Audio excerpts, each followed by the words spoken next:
వీర శివాజీ అన్నారు. జై భవానీ, జై భవానీ, జై భవానీ, హర హర మహాదేవ, హర హర మహాదేవ. మనకు వేదాంత సత్యాన్ని వడగట్టించినటువంటి శంకర భగవత్పాదుల వారు ఆదర్శం, అవునా? అలాగే ధర్మాన్ని సమరసత భావంతో నడిపించి చూపించినటువంటి రామానుజాచార్యుల వారు మనకు ఆదర్శం, అవునా?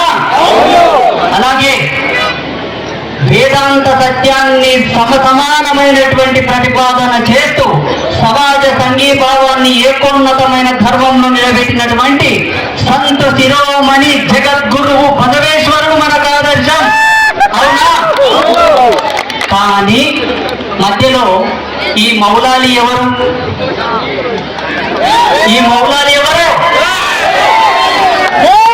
అలాగే ప్రపంచానికే త్రికాల జ్ఞానాన్ని పంచి బ్రహ్మజ్ఞానవేత్త అయినటువంటి పోతులూరి వీరబ్రహ్మేంద్ర స్వామి మనకు ఆదర్శం, అవునా?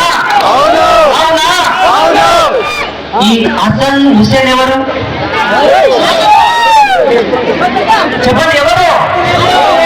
మరి ఎందుకు వాళ్ళకు మనం పూజించాలి? మనకు అవసరమా? కానీ సమాజంలో మనం చేస్తున్నటువంటి పొరపాటు ఏంటంటే ప్రపంచానికే మూలముఖమైనటువంటి వాళ్ళని పక్కన పెడుతున్నాం. మనకే మాత్రం సంబంధం లేని వాళ్ళని ఏడాదికి ఒక్కసారి బాధితుల్లాగా మనం పూజ చేస్తున్నాం.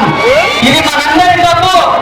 ఈ తప్పును సవరణ చేసుకొని సరిదిద్దుకుంటేనే ఇటువంటి శోభయాత్రలు మనం చేసినందుకు మనకు ఒక ఘనత, మనకు ఒక ప్రతిష్ట పోవాలి. మనం ప్రపంచానికే జ్ఞానం పెట్టినటువంటి జగద్గురువులం, మనం ప్రపంచానికే జ్ఞానం ఇచ్చిన జగద్గురువులం.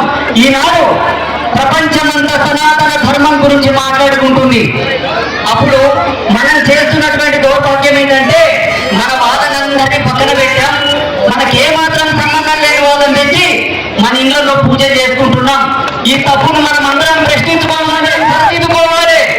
మన పెద్దలు తెలియక చేసిండ్రు, అమాయకత్వంతో కొందరు చేసిండ్రు, అజ్ఞానంతో కొందరు చేసిండ్రు, ప్రాణ భీతితో భయపడి కొందరు చేయాల్సినటువంటి అవసరం మనకు లేదు.